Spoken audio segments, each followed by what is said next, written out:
Bueno, pues buenos días. Muchas gracias a todos por venir. Básicamente lo que reza ahí.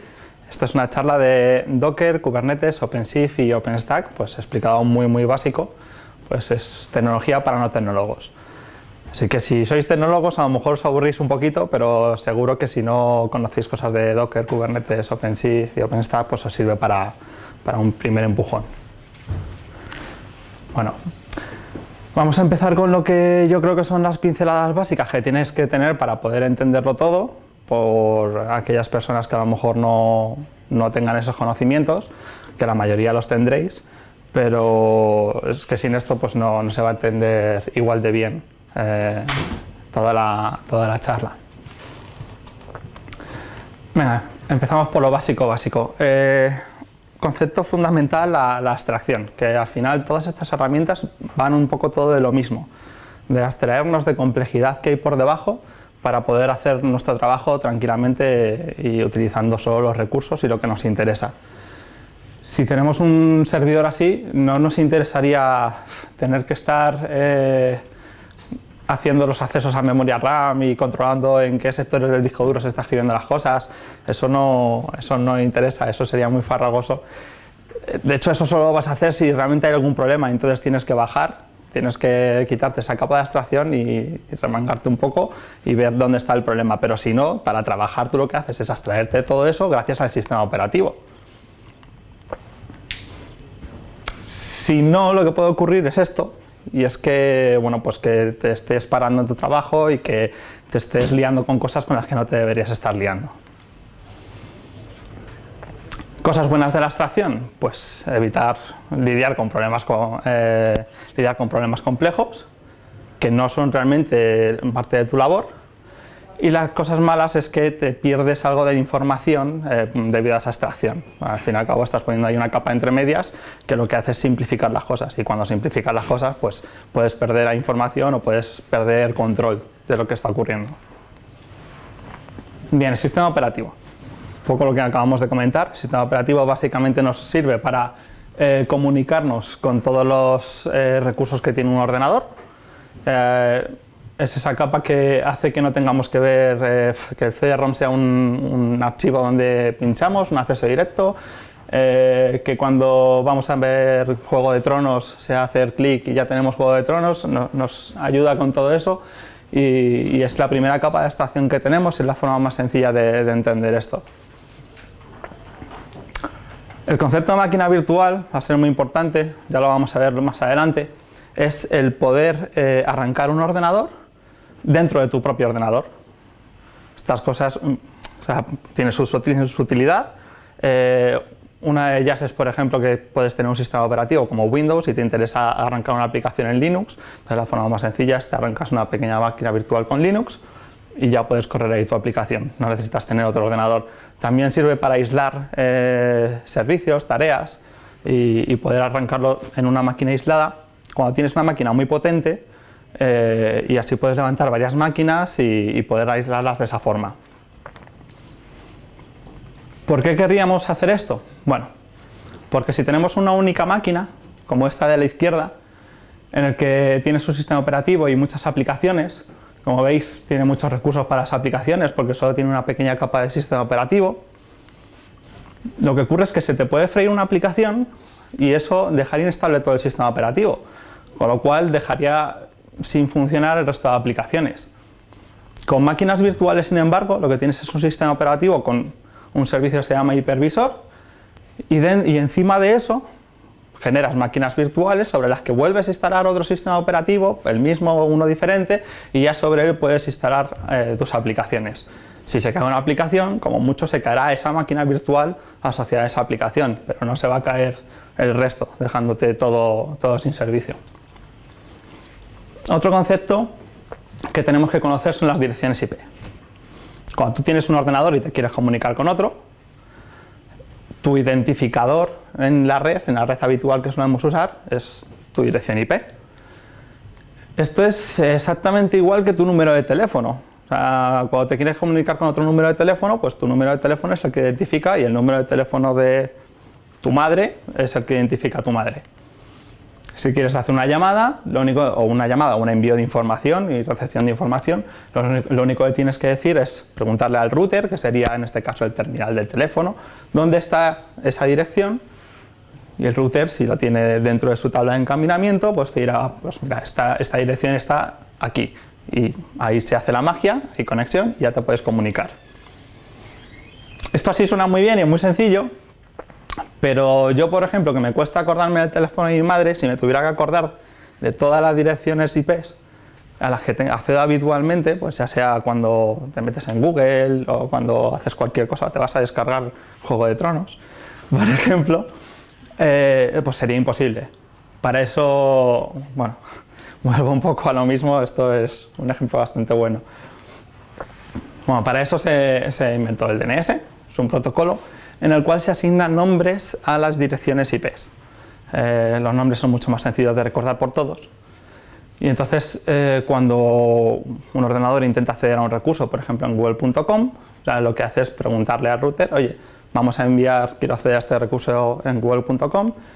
El router pregunta a un servidor de DNS qué IP es la de google.com, porque yo no me lo sé. El servidor de DNS tiene un listado donde mapea básicamente el nombre con las posibles IPs, le devuelve una de las IPs y ya está, ya tenemos el acceso.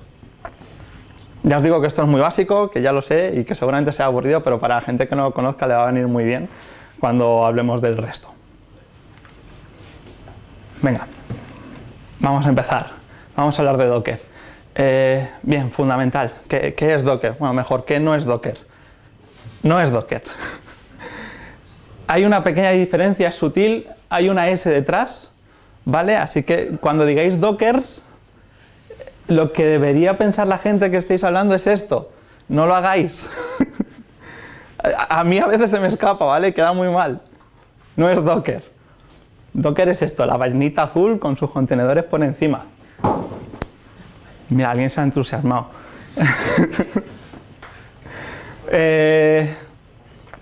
Vamos a ver, el concepto de Docker, creo que el ejemplo más sencillo es muy simplificado, o sea que no es válido, pero que es la mejor forma de hacerse una idea. Tú cuando, por ejemplo, en tu ordenador abres una carpeta, solo ves los archivos que están dentro de esa carpeta.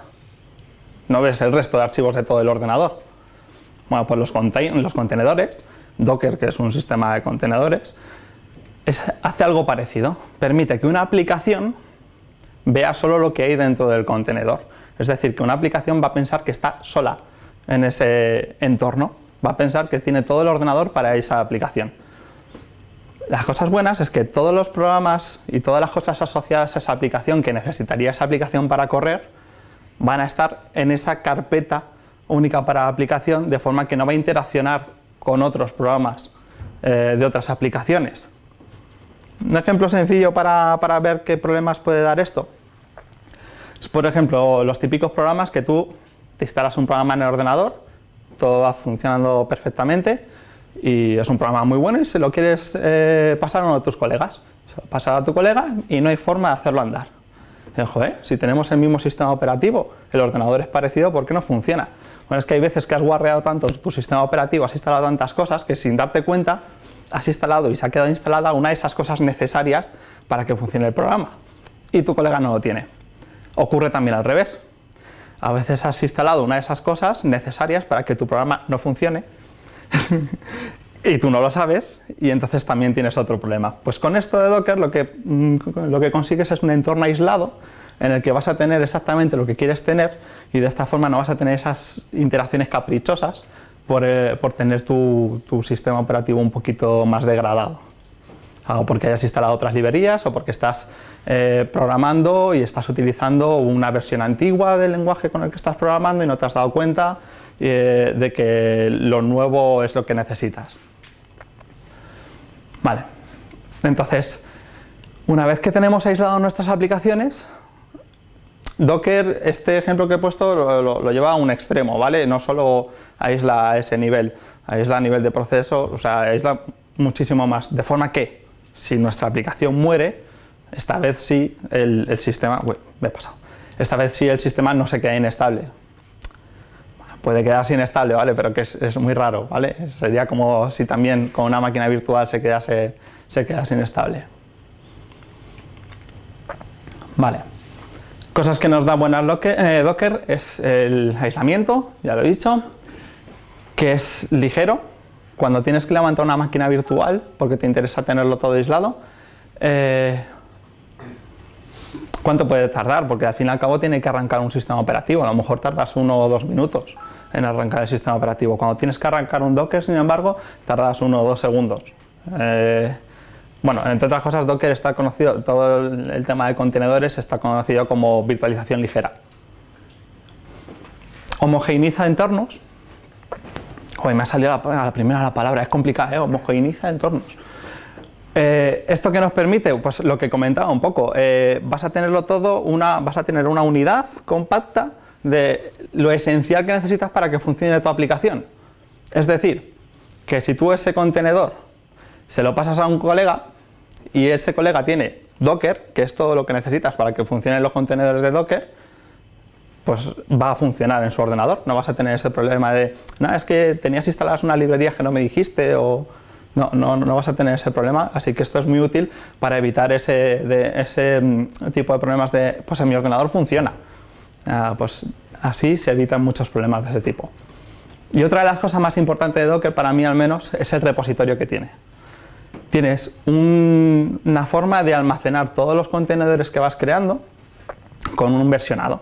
De tal forma que si creas un contenedor que no te interesa, porque te has dado cuenta pues, al hacer todo el testing y tal que no funciona, pues lo único que tienes que hacer es borro ese contenedor y vuelvo a desplegar el contenedor con el tag anterior. Muy sencillo, rápido y es bastante limpio. La limpieza también me gusta bastante de Docker, que si hay algo que no funciona, pues quitas el contenedor y te estás llevando entero todo lo que habías montado ahí. Vale. Volvemos al ejemplo de estabilidad y tal, que sí, que efectivamente, si se cae una aplicación no pasa nada, pero ¿qué pasa si se cae el sistema operativo? Bueno, pues ahí tienes un problema, o sea, no tienes alta disponibilidad en ningún caso, así que hay que buscar una solución a esto. ¿Cómo solemos solucionar las cosas de alta disponibilidad? Pues metiendo un duplicado o metiendo más copias aún, montamos un clúster y entonces esto lo hacemos crecer un poquito en horizontal. De esta forma, vale. Dicho así es súper fácil, ¿no? Claro, si mira, dibujas 4 cajas y ya tienes un clúster.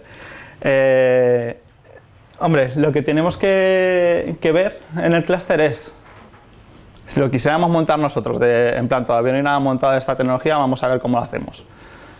Pues así a bote pronto, lo que tendríamos que mirar es una forma de distribuir todos esos contenedores en todo nuestro clúster de una forma más o menos inteligente. Que no sea todo, pues hecho todos los contenedores en el primer nodo a cholón hasta que se llena el primer nodo y luego pasa al segundo nodo, pues eso sería una forma poco inteligente de distribuirlos.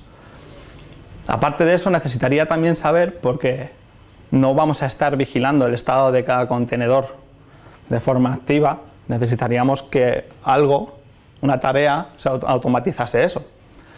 Que estuviera vigilando que cada contenedor está vivo y que funciona y que hace lo que tiene que hacer. Y que en caso de que no funcione el contenedor, tumbe ese contenedor y levante otro nuevo.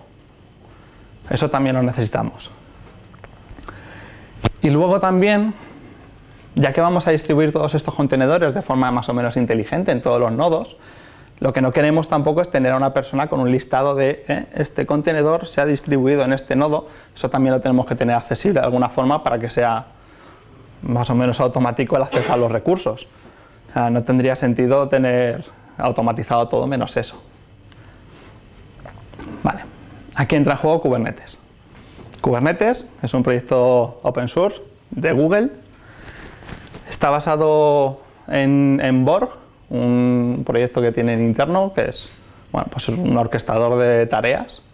Básicamente es bastante complejillo. Bueno, sacaron un white paper para los que estén interesados hace unos meses sobre la explicación de cómo funciona Borg y lo que se pretendía conseguir con Kubernetes. Vale, poco lo que comentaba. Esto no tiene sentido. O sea, tenemos un clúster y no tendría sentido esta distribución de todos los contenedores en el clúster. Bueno, Yo es que soy de sistemas, seguro que alguien de UX se estará arrancando los ojos ahora, pero he creído que poniendo esto así representaba bien lo del clúster, si no, pues ya está explicado. Eso es un clúster de Kubernetes. Vale, entonces, suponemos que hemos hecho ya la parte de distribuir bien los contenedores, porque Kubernetes tiene un servicio que así lo hace, el scheduler con el controller se encarga de ver que todos los contenedores, el número de contenedores que has definido que tiene que haber para cada uno de los servicios esté presente y además esté distribuido de una forma más o menos inteligente. Tiene sus algoritmos internos con mucho peso en la antiafinidad, es decir, que no caigan los mismos contenedores en el mismo nodo y con peso también en cuanto a cuánta RAM disponible hay en el sistema, CPU, etc.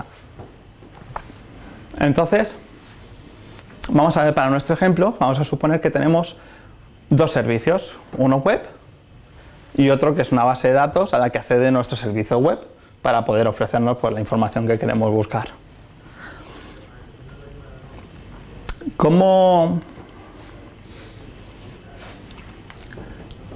Cuando hago una petición hacia el clúster, ¿cómo se comunica? Porque, como bien hemos dicho, estos contenedores van a caer de forma más o menos aleatoria. O sea, nosotros no lo vamos a saber y lo que nos interesa es abstraernos de dónde caen. O sea, debería haber alguna forma de hacerlo automático. Entonces, la mejor forma es hacerlo por DNS. O sea, yo simplemente consulto web, bueno, a web o con el dominio que le queréis poner. Mi aplicación.paradigmadigital.com, por ejemplo, sería un buen ejemplo. Y entonces directamente entra en el servicio adecuado de Kubernetes, eso es un poquito magia, no va a entrar en la charla de hoy. El servicio de DNS busca un contenedor adecuado que esté disponible y que tenga esa etiqueta de web y le envía la petición. El contenedor de web lo que puede hacer es preguntar dónde está la base de datos. Esto lo he puesto para que veáis que la resolución también es interna, o sea, los servicios pueden hablar entre sí, también de esta forma, con DNS. Esto viene muy bien para arquitectura de microservicios, bien lo sabe Miguel seguro, porque lo único que tienes que poner es el nombre de la resolución, o sea, el DNS del microservicio y ya vas a tener la conexión. Y ya se va a encargar esta capa de aquí de servicios de DNS, se va a encargar de hacer el resto. Porque a lo mejor puedes tener 20 contenedores de un tipo. Entonces, esta capa es la que se va a encargar de balancear también toda la carga hacia esos contenedores. Entonces, encuentra de entre todo el clúster uno de los contenedores de base de datos que está disponible y luego ya es todo el proceso inverso. Vale. Cosas importantes de Kubernetes y conceptos con los que nos tenemos que quedar. Bueno, es un orquestador de contenedores, se dedica a eso, a distribuirlos en todos los nodos en los que estén metidos en el clúster. Nos permite abstraernos de la distribución, no solo de la distribución, sino también del mantenimiento de los contenedores. Se encarga de ver que tiene checks de salud, se encarga de ver que los contenedores están bien, están vivos, y los que no, se encarga de borrarlos y volver a levantar el mismo contenedor en el mismo nodo o en otro nodo que en ese momento sea más apto. Y controla que el número deseado de réplicas estén bien. Es un poco lo que comentaba, puedes decir que tenga 20 réplicas del servicio de web, porque a lo mejor no te interesa tener 20 réplicas del de base de datos porque va a tener mucha menos tráfico, pero sí te puede interesar tener muchas más réplicas del servicio web. Y entonces se encarga de que siempre esté ese número de réplicas activo y saludable. Vale. OpenShift. OpenShift es un producto de Red Hat que tiene por debajo Kubernetes. Y la diferencia para mí, bueno, es Kubernetes, pero ya con una parte de UX y con unas cuantas cosas que para mí eran bastante necesarias puestas por encima. Un poco la diferencia entre Kubernetes y OpenShift podría ser esta, ¿no? Que cuando estás trabajando con Kubernetes te enfrentas más o menos a esto, que a mí me da igual, porque yo los veo casi igual, pero a lo mejor a los demás no. Y cuando estás trabajando con OpenShift, pues te enfrentas un poco a lo del otro lado. Esto, como siempre, cuando estás metiendo más complejidad para abstraerte de cosas, también son más puntos de fallos. Hay veces que la parte esa bonita de OpenShift falla y entonces al final lo que tienes que hacer es venirte a esta parte y decir, vamos a ver qué está pasando. Y casi siempre has metido tú la pata, pero bueno, eso no... Cosas que nos aporta OpenShift que en Kubernetes no es tan sencillo de hacer. Las métricas, el acceso a las métricas a toda la información de cómo de cargado está un contenedor, eso OpenShift lo facilita bastante. El autoescalado también. Para hacer autoescalado en Kubernetes tienes que hacerlo un poquito a mano, es un poco tedioso. Para hacerlo en OpenShift, bueno, en OpenShift un poco también, pero mucho menos, y está puesto más simplificado. Lo puedes hacer autoescalado de momento en función de la CPU consumida por cada uno de los contenedores, que lo están trabajando para hacerlo en función de la memoria. No sé si lo han hecho ya. En cualquier caso, proporcionan soluciones, un workaround desde Red Hat para que lo hagas a mano en función de la memoria. Es decir, que tienes un script corriendo y todo el rato estás comprobando la memoria que está consumiendo ese contenedor y en caso de necesitar más, pues haces el autoescalado con ese script. Es multitenant. Kubernetes también, pero OpenShift lo tiene más fácil. En Kubernetes tienes que andar jugando con segmentando todas tus configuraciones con los diferentes nombres, etc. En OpenShift creas un proyecto y ya tienes ahí tu tenant para ese proyecto. La gente con acceso a ese proyecto no va a ver los otros si no lo has configurado así. Eso sí que hacía falta si lo quieres utilizar en un entorno productivo, como el que tenemos aquí, por ejemplo, en Paradigma, y eso está bien.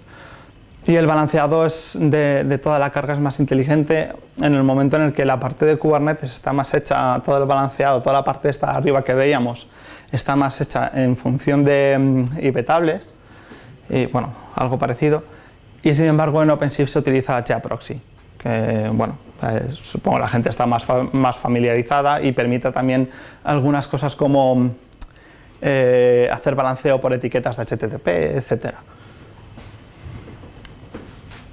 Vale. Ahora que hemos visto toda la parte de contenedores, vamos a explicar una cosa que es muy parecida a lo que hemos visto de orquestación de contenedores, pero con máquinas virtuales. Vale, OpenStack es el proyecto de Red Hat para generar tu propia cloud, tu propia nube privada.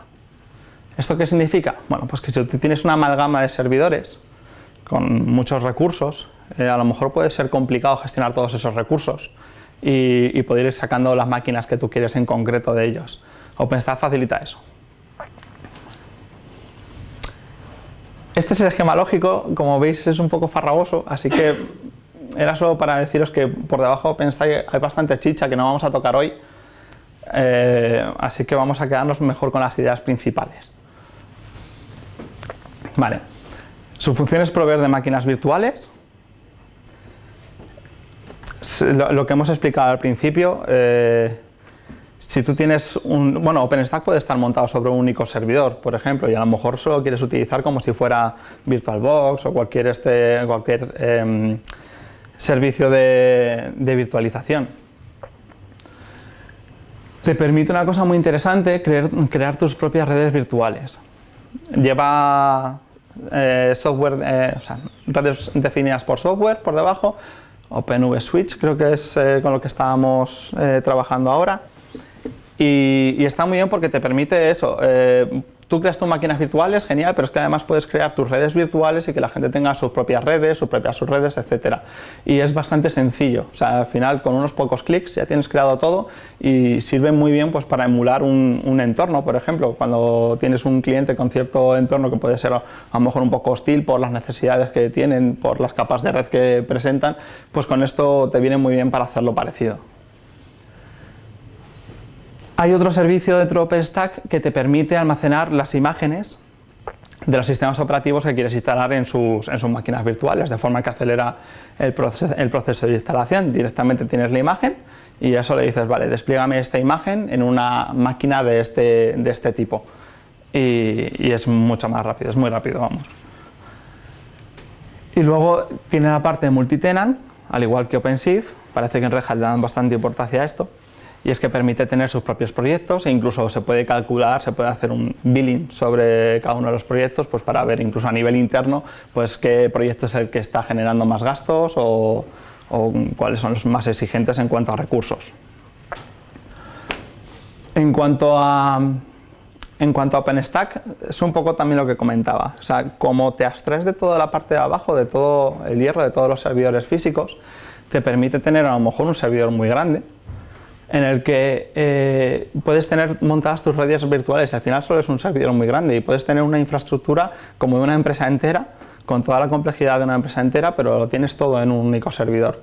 Y también puedes tener muchos servidores más o menos pequeños que a lo mejor no tenías forma de utilizarlos, y con OpenStack pues puedes empezar a generar máquinas virtuales pues en función, siempre y cuando quepan en los servidores que están añadidos a OpenStack. Bueno. Y eso es todo, y ahora podéis hacer preguntas si habéis tenido alguna. Vale, que era sencillo, pero que a lo mejor alguna pregunta. Vale. Bueno. Cuenta los entornos productivos, los que tenemos OpenShift ya.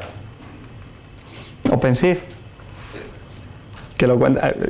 ¿Dónde lo has montado? Caso de uso, ¿dónde se ha montado OpenShift? Pero pues, ¿Registro? yo, por ejemplo, he tocado en el colegio de registradores y en Resa. Y también lo estamos montando en Mutua y en Carrefour. Entonces, bueno, y aquí dentro de Paradigma tenemos un OpenShift montado y que si hay un proyecto que tiene necesidades de tener acceso, pues se le asigna un par de nodos, se crea un par de nodos con OpenStack, porque tenemos OpenShift montado sobre OpenStack, se asignan un par de nodos y son para ese proyecto. ¿Y OpenShift lo puedes montar sobre otro IaaS que no sea OpenStack? Sí, claro.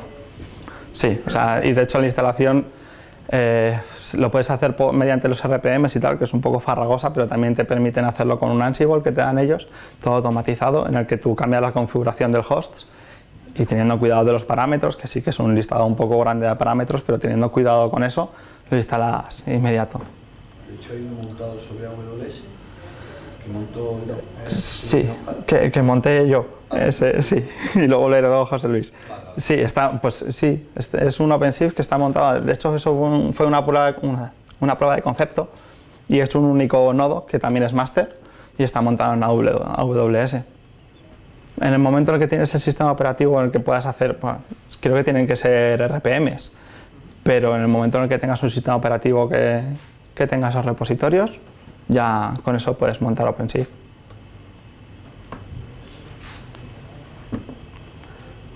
Bueno, pues ya está entonces. Muchas gracias.